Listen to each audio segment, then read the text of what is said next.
Bonjour, je m'appelle Père David McCallum et je suis un prêtre jésuite des États-Unis servant à Rome en tant que directeur exécutif du Discerning Leadership Program, un partenariat entre la curie jésuite, l'université grégorienne, l'université de Georgetown, à Sevilla, Barcelone et plusieurs autres institutions jésuites.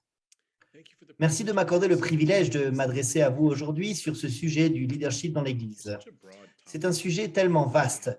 Je pense qu'il serait utile dès le début d'établir certaines limites afin de mettre l'accent sur les points importants durant le peu de temps dont nous disposons. Tout d'abord, notre sujet ici n'est pas la gouvernance, l'administration ou la gestion, bien que ce soit toutes des questions essentielles pour le service de la mission de l'Église. Les fonctions de gouvernance, d'administration et de gestion, tous impliquent le leadership. Mais il y a aussi une tâche principale distincte lorsque nous pensons au leadership en soi. Lorsque nous parlons de leadership dans l'Église catholique, nous parlons spécifiquement de la promotion du but, de la vision, de la mission et des valeurs de l'Église. Cette direction ne se limite pas aux membres de la hiérarchie formelle de l'Église, aux clergés ou aux religieux, mais elle est en fait une responsabilité pour chaque chrétien baptisé. Deuxièmement, il est important de situer cette conversation sur le leadership dans l'Église catholique dans notre contexte contemporain. Ce moment historique dans lequel nous nous trouvons en explorant la question, nous savons que nous vivons une période difficile. Cette année 2022, nous sortons d'une phase pandémique de la crise de la COVID. Cependant, nous prévoyons qu'elle deviendra endémique et que nous devrons continuer à nous adapter en termes de défis qui nous attendent en tant que société, en tant qu'Église. Et ce n'est qu'un des nombreux défis auxquels nous sommes confrontés. Il peut être approprié de décrire ces temps comme des temps de crise pour la société laïque, pour l'Église, pour la planète. En tant que catholiques, il nous faut parfois nous rappeler qu'il en a toujours été ainsi. Que cette expérience de crise n'est pas quelque chose de nouveau.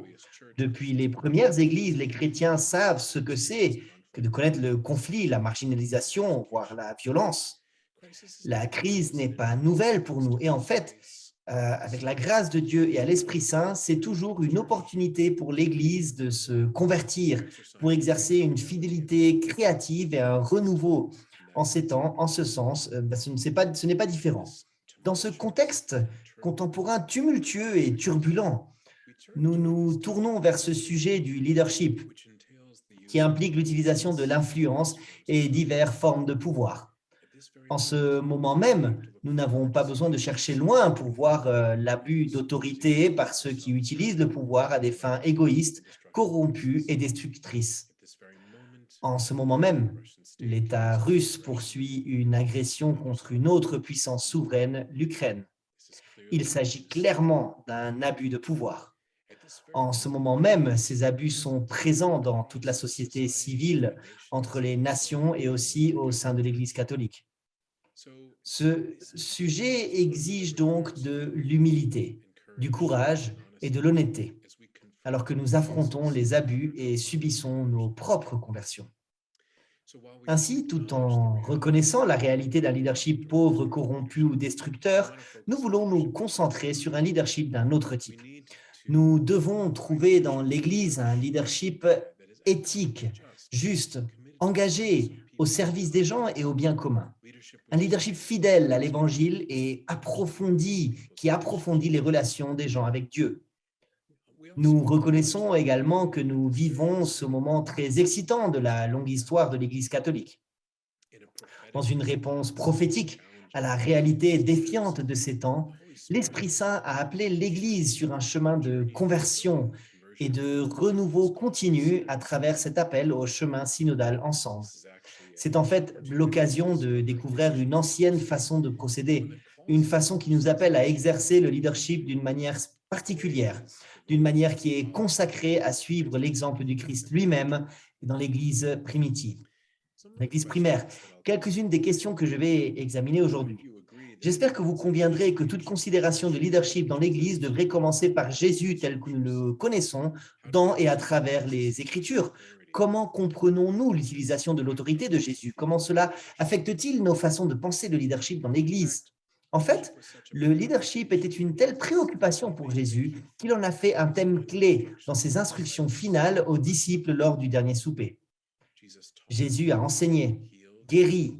Il était en relation avec les personnes en marge, souvent d'une manière qui défiait les autorités religieuses établies et les conventions de sa foi.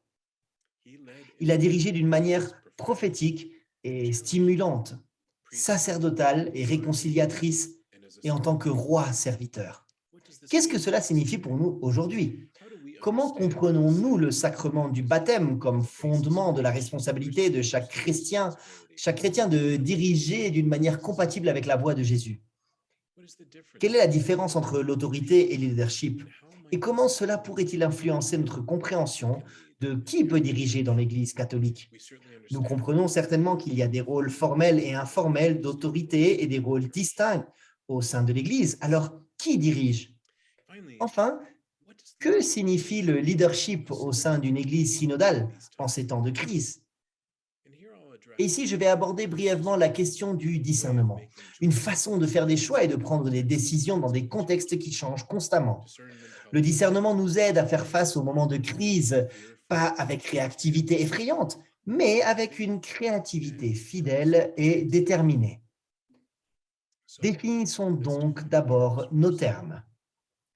Qu'est-ce que le leadership? Eh bien, le leadership peut sembler très différent selon une culture ou un contexte de l'autre. Il est largement admis qu'il s'agit d'influencer des personnes ou des groupes pour atteindre un but ou servir une mission. Il y a tellement d'autres choses que nous pouvons dire à ce sujet, mais cette définition simple du leadership met l'accent sur trois dimensions qui, à mon avis, sont importantes. C'est une activité au service d'un but ou d'une mission, plus qu'un titre ou un poste désigné.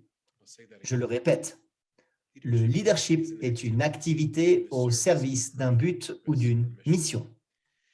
Cela signifie que les gens peuvent exercer le leadership sans avoir d'autorité formelle, et nous analyserons cela un peu plus tard. Cela implique que les gens interagissent avec d'autres personnes afin que le leadership implique des rôles et des relations. Et au niveau le plus élémentaire, cela exige une confiance mutuelle. Cette confiance est le fondement sur lequel le leadership est exercé. Sans confiance mutuelle, il y a une incapacité, en un sens, d'exercer la prise de décision de manière collective. La confiance est le fondement, vraiment, et le fondement du genre de leadership qui est partagé et exercé pour un bien commun. Enfin, le troisième point de leadership consiste à mobiliser les gens vers des tâches et des objectifs communs. Le leadership consiste à mobiliser les gens vers des tâches et des objectifs communs. Parfois, les dirigeants doivent diriger d'une manière impopulaire. Parfois, les dirigeants doivent recruter l'intérêt des gens et les motiver à aller vers une tâche commune qui est difficile, qui implique le changement. Nous en discuterons plus en détail.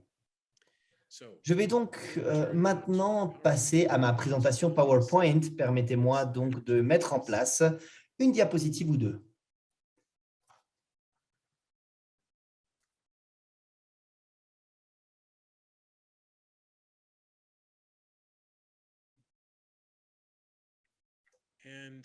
Et alors que nous commençons, nous considérons cette question de la propre direction de Jésus telle qu'elle est présentée dans les évangiles.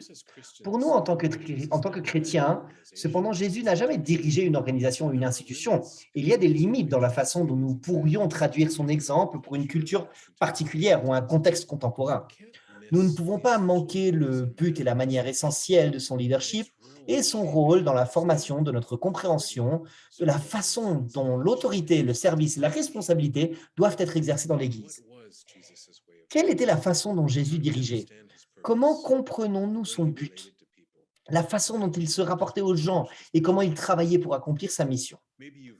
Peut-être connaissez-vous l'expression leadership serviteur, un terme inventé par Robert Greenleaf dans les années 70 pour décrire le leadership comme étant principalement destiné au service des autres.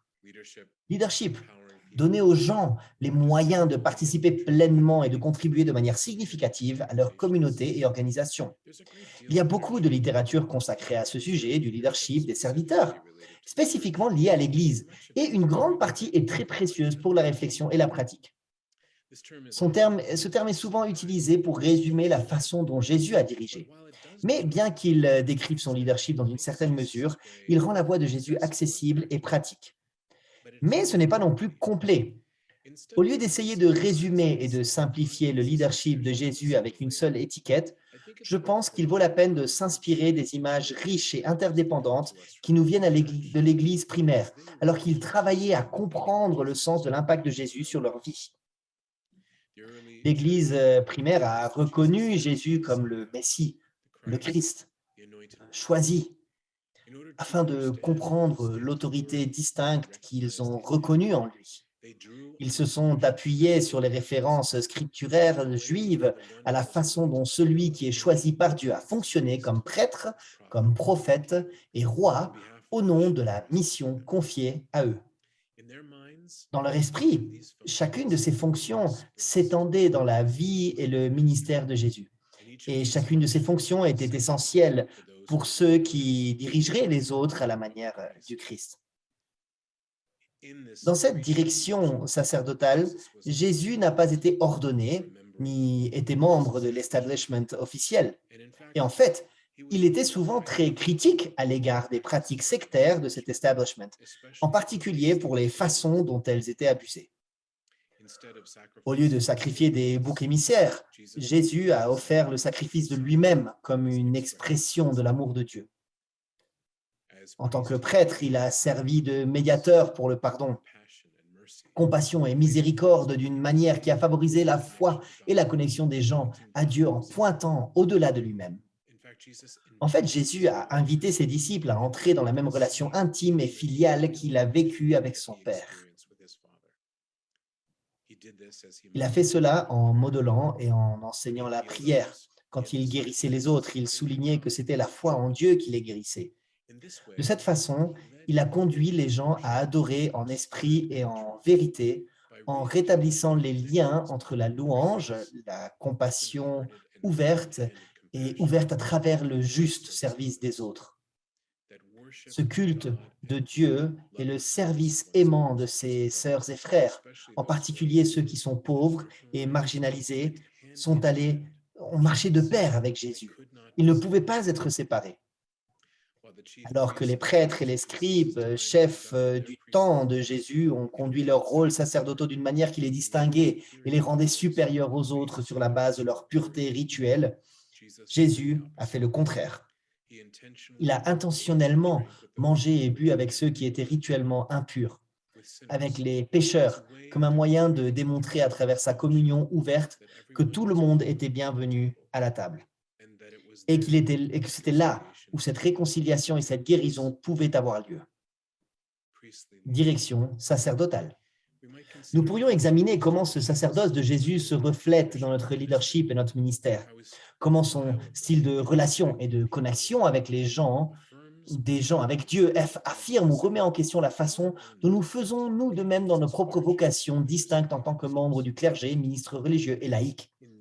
En voyant Jésus comme prophète, l'Église primaire a tracé le chemin que Jésus a suivi dans les pieds des grands hommes et femmes de l'Ancien Testament, qui témoignent de l'attention préférentielle de Dieu pour les pauvres et les marginalisés, la veuve, l'orphelin, l'étranger, tous ceux qui ont été exclus pour une raison quelconque.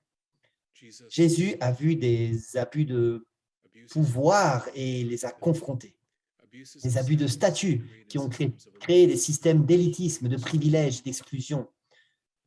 Tout comme Jérémie ou Ézéchiel, ou chacun des prophètes avant lui, Jésus a condamné ces abus. La plupart de ces abus étaient dus à la façon dont les chefs religieux eux-mêmes exploitaient leur rôle de prêtre ou de scribe et les utilisaient non seulement pour leurs avantages personnels, mais aussi pour les fardeaux qu'ils imposaient aux autres. Jésus s'est opposé à l'hypocrisie, à l'observance vide des rituels et des coutumes, et à la poursuite moralisatrice de la pureté personnelle déconnectée de l'amour des autres. Il s'est littéralement rendu impur d'innombrables fois dans l'Évangile afin d'être proche des personnes qui en étaient exclues, y compris les prostituées, les collecteurs d'impôts et les autres pécheurs publics. Il a appelé les gens à la repentance, à la guérison et au pardon. Leadership prophétique. Nous pourrions examiner comment cette dimension prophétique du leadership de Jésus se reflète dans la nôtre. Sommes-nous du côté des marginalisés, des pauvres, des étrangers, de la personne ou des groupes qui sont ostracisés? Dénonçons-nous courageusement les abus de pouvoir ou de privilèges qui causent des souffrances aux autres? Comment défendons-nous, dans le contexte de notre vie civile et politique, ceux qui sont sans voix? Et enfin, roi, mais pas un roi comme les autres. Oui, il est né dans la lignée de David par son adoption par Joseph de Bethléem, mais il n'était pas le messianique, le roi davidique attendu avec impatience par beaucoup de gens de son temps, des gens qui d'ailleurs enduraient l'occupation de l'Empire romain. Jésus a rejeté la violence comme chemin. Il a surmonté cette tentation et bien d'autres d'exploiter le pouvoir dont il était investi par son Père. C'était un leader compatissant et désintéressé, comme le démontre si puissamment son exemple du lavement des pieds de ses disciples. À ce moment critique de sa formation de ses disciples, Jésus a particulièrement montré du doigt son instruction aux disciples et mis l'accent sur le fait qu'ils ne doivent pas se voir ou voir le Seigneur comme supérieur aux autres, mais comme c'était la coutume des autorités mondaines, mais au lieu de cela, ils devraient se conduire comme des serviteurs, surtout des plus petits. En fait, sur ce point, il introduit une critique de l'utilisation coercitive du pouvoir pour la domination sous quelque forme que ce soit. Sa royauté n'était en aucun cas mondaine, mais il exerçait une autorité spirituelle et morale au service du roi, son père. Jamais unilatérale, et son utilisation de l'autorité avec les gens seulement sur les forces démoniaques. Il était mutuellement affecté par des interactions avec les autres, et il était souvent changé par eux. Le centurion, la femme phénicienne, par exemple. Dans chacune de ces occasions, dans ces rencontres, les dialogues qui suivent, les relations qui se construisent, il est ouvert et perméable. Il est vulnérable dans un sens à un changement dans son propre état d'esprit. À cet égard, sa royauté se reflétait dans l'humilité et la vulnérabilité, même jusqu'à la mort sur la croix. Leadership royal. Alors, comment dans nos rôles de leadership, la responsabilité et le service, discernons-nous un exercice sage, perspicace et aimant du pouvoir ou de la direction des ressources? Évitons-nous cet accès à la puissance de telle sorte qu'ils ne deviennent pas des attachements ou des dépendances qui nous séparent des autres, comme si nous étions en quelque sorte supérieurs? Ou plutôt, conservons-nous notre pouvoir et l'utilisons-nous pour le bien des autres? Toute considération de leadership dans l'Église commence et se termine par la façon dont nous comprenons Jésus. Parce que si nous nous arrêtons brièvement ici, nous pourrions nous trouver frappés par cet exemple de la direction de Jésus, par la façon dont il affirme et confronte la façon dont l'autorité a été utilisée tout au long de l'histoire de l'Église. Chaque fois que nous apportons la lentille de Jésus, la vue, la perspective de Jésus sur le leadership, alors que nous examinons l'exercice de l'autorité dans l'Église, nous pouvons voir comment certains expriment un leadership cohérent avec le sien et beaucoup ne le font pas. Alors que nous voulons nous appuyer sur les bons exemples des femmes et des hommes qui utilisent leurs ressources, leur rôle et leur influence au service du royaume de Dieu, nous devons également accepter l'appel à la conversion du cléricalisme, de l'hypocrisie et de l'abus de pouvoir et des formes de coercition ou de contrôle ou d'autoprotection. Il convient de noter ici que ces trois anciennes images scripturaires de prêtres, prophètes et de rois reflètent non seulement les principales façons dont nous, dans la tradition chrétienne, avons pensé à la vocation de Jésus en tant que Messie, mais ils sont compris aussi comme l'appel essentiel que chacun de nous reçoit dans le baptême. Chacun de nous, après avoir été purifié par l'eau dans une nouvelle vie en Christ et la communauté chrétienne, on a été joint avec l'huile de chrisme, la même huile utilisée pour joindre les rois et les prêtres. Chacun de nous était à ce moment-là, étant donné cette onction, introduit dans les trois fonctions de la direction de Jésus. Une mission, en un sens, de nous servir en tant que prêtres, prophètes et rois dans nos vies, quelle que soit la direction vocationnelle future que nos vies pourraient prendre. Cette mission sacramentelle n'a pas été communiquée de manière adéquate, mais elle est le fondement riche et profond des façons dont nous pouvons discerner chacun de nous comment vivre en tant que disciples et témoins du Christ dans notre vie quotidienne, quel que soit notre état de vie. Comme Jésus exerçait la prêtrise prophétique, mission et façon de se rapporter à l'injustice, et aussi ce rôle de roi, mais un roi serviteur. Chacun de nous peut reprendre ces trois munira, comme ils sont appelés par l'Église, ces trois fonctions dans nos vies, dans nos relations. Nous plaçons en particulier l'accent mis par Vatican II sur nous en tant que peuple de Dieu, chacun avec la même dignité, tous les enfants et frères et sœurs bien-aimés. Chacun de nous a reçu des dons et des appels distincts et des rôles interdépendants au service de nos communautés et de notre Église, mais avec une mission commune, annoncer en parole et en acte le royaume de Dieu, tout comme Jésus l'a fait. C'est beaucoup de choses à réfléchir ici. Et à la fin de la présentation, nous reviendrons sur ces considérations et leurs implications pour tous ceux d'entre nous qui servent en tant que dirigeants dans l'Église. Mais il y a une autre image de Jésus en tant que leader que nous devons considérer, et c'est celle de Jésus lui-même. Dans l'Évangile de Jean, chapitre 10, il se réfère à lui-même comme le bon pasteur. Comme le bon berger, non seulement il connaît ses moutons et ils le connaissent, mais il donnera volontiers sa propre vie pour les garder en sécurité. Maintenant, vous et moi pourrions avoir des sentiments mitigés en étant appelés brebis, mais il est utile de rester concentré sur ce que Jésus dit au sujet du lien qu'il partage avec ceux qui le suivent. Il y a une profonde familiarité entre lui et ses disciples, une profonde relation mutuelle qui leur fournit le soutien, la sécurité et la confiance nécessaires pour apprendre et grandir et qui maintient les disciples ensemble malgré leur rivalité et leurs différences. La volonté du berger de prendre ce niveau de sacrifice et de responsabilité pour les brebis est puissante. Il attire la fidélité de ses disciples à le suivre, malgré les risques et les incertitudes auxquels ils sont confrontés. Jésus souligne le contraste entre le bon berger et les mains engagées qui ne sont pas dévouées au bien-être des brebis. En d'autres termes, ils ont une sorte de relation transactionnelle qui n'est pas profonde, affectueuse ou attentionnée. Ce tempérament ou cette attitude de Jésus envers ceux qui le suivent est le contraire de ceux qui assument des rôles d'autorité pour se servir eux-mêmes. Pour Jésus, le leadership est clairement une question de pouvoir exercé pour le service avec responsabilité. Cette image affirme les dirigeants de l'Église qui servent et se sacrifient pour ceux dont ils ont la charge ou le ministère. Et il défie ceux qui assument des postes, des rôles ou des responsabilités au nom du privilège ou du statut.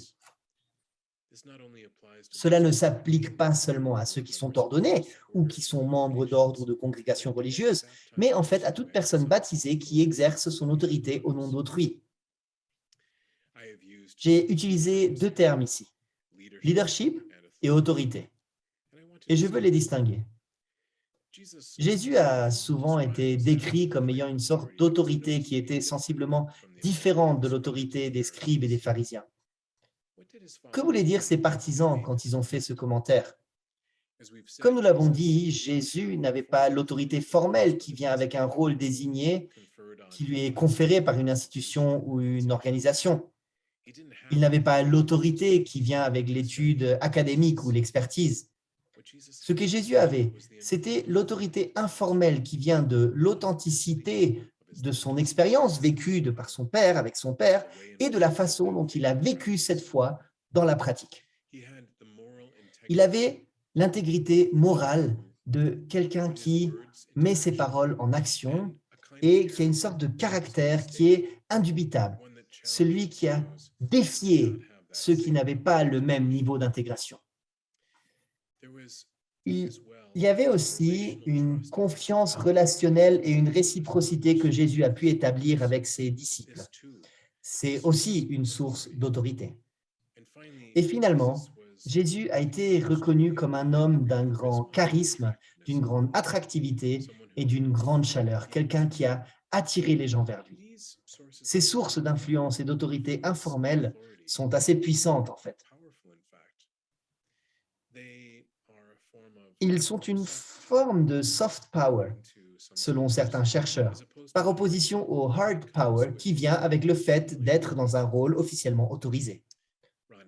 Ron Heifetz de la Kennedy School of Government de l'université de Harvard fait davantage la distinction entre l'autorité et le leadership. Il dit par exemple que le leadership consiste à mobiliser les gens pour qu'ils fassent un travail d'adaptation au nom d'une mission. Cela signifie qu'il ne s'agit pas tant de parvenir au status quo, ni d'avoir un titre. En fait, tous ceux qui ont de l'autorité au sens formel ne dirigent pas.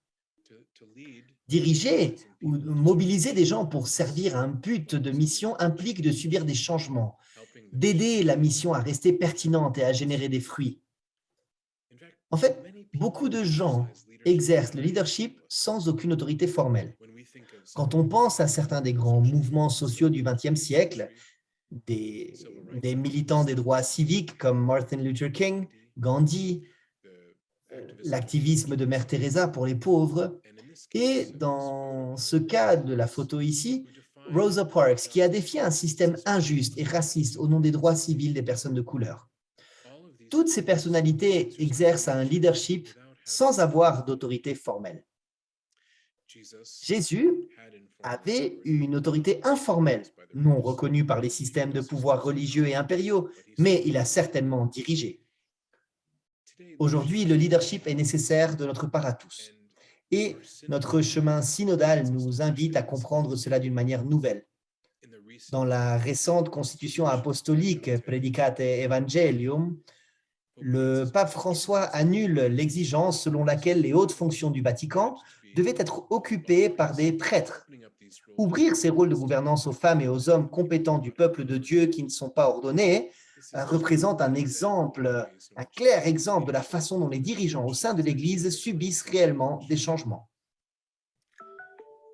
Cela nous amène au point sur notre appel actuel à devenir une Église plus synodale.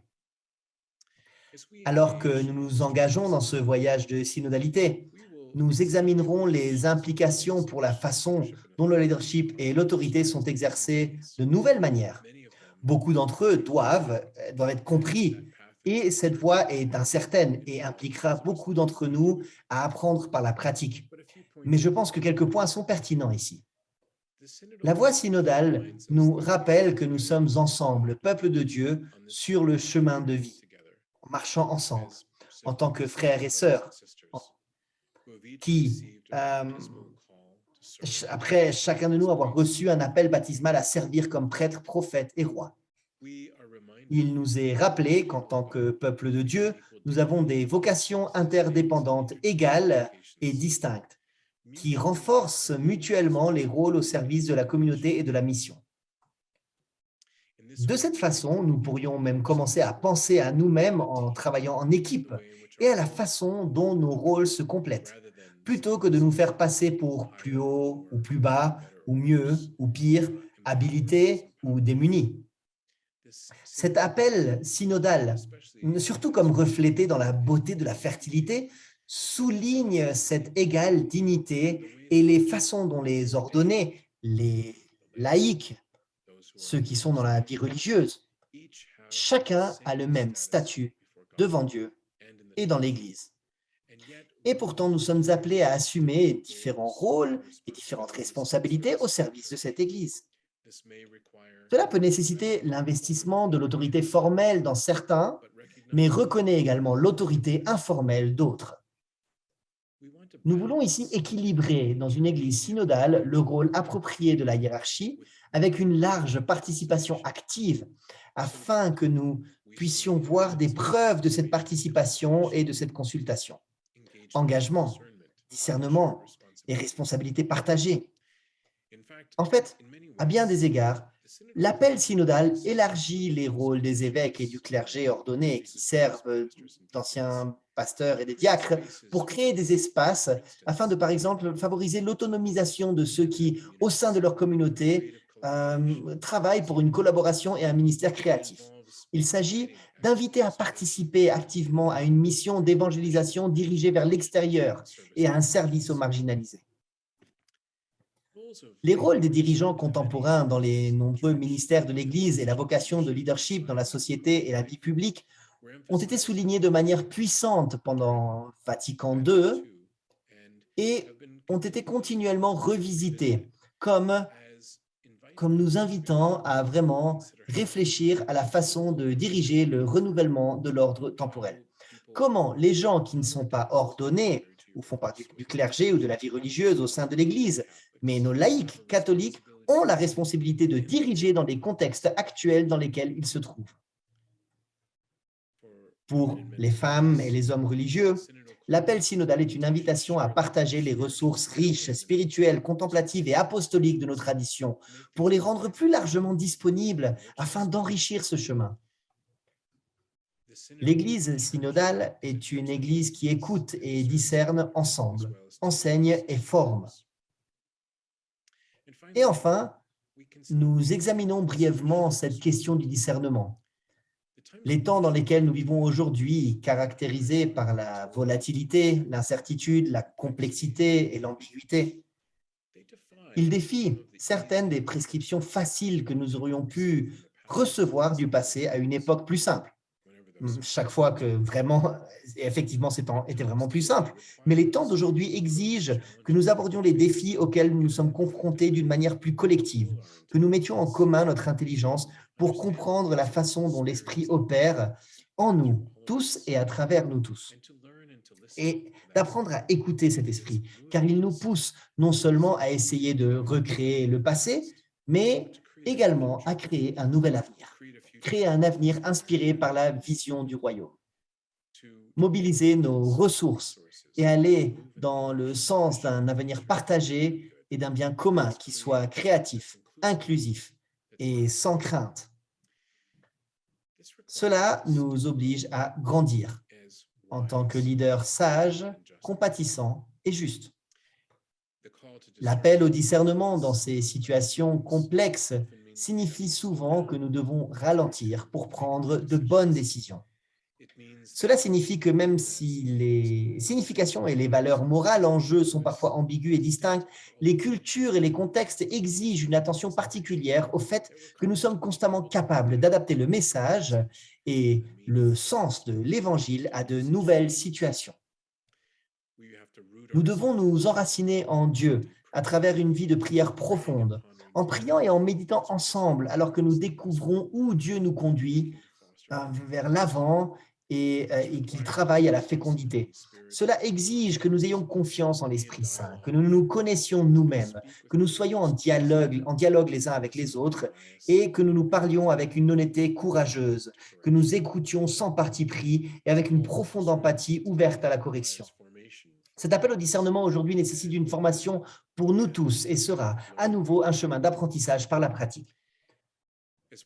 Comme le pape François nous l'a constamment rappelé, le chemin synodal est un chemin qui doit nous orienter aussi au service de ceux qui sont dans les périphéries, d'une manière qui ne nous déresponsabilise pas, mais qui se réalise dans un accompagnement et une réciprocité avec ceux qui sont pauvres et ceux qui sont marginalisés. Une église synodale ne se sert pas elle-même, mais elle vit vraiment pour l'annonce de l'Évangile et le service du monde entier. Ce sont des signes prophétiques que nous devons accomplir en tant qu'Église synodale, mais pas seulement pour nous-mêmes, mais pour le monde en ce moment particulier. Comme vous pouvez le constater, le sujet du leadership et de l'Église est assez large et peut évidemment prendre de nombreuses directions. Ce que je voulais faire aujourd'hui, c'était me concentrer sur la façon essentielle dont nous devrions comprendre le leadership en fonction de la façon dont le modèle de Jésus s'est fixé. Mais ce n'est pas la fin de l'histoire. Il y a clairement plus à explorer ici en ce qui concerne l'exemple de Jésus et les valeurs et les principes qui l'ont inspiré dans son exercice du pouvoir pour le service avec responsabilité. Si vous souhaitez explorer davantage ce sujet du leadership et du discernement, en particulier dans la façon ignatienne de procéder, je vous encourage à visiter notre site web de Discerning Leadership. Merci pour ce temps passé ensemble. Je vous souhaite une bonne chance, que Dieu vous bénisse et que Dieu bénisse vos ministères et vos dirigeants pour l'Église et dans le monde.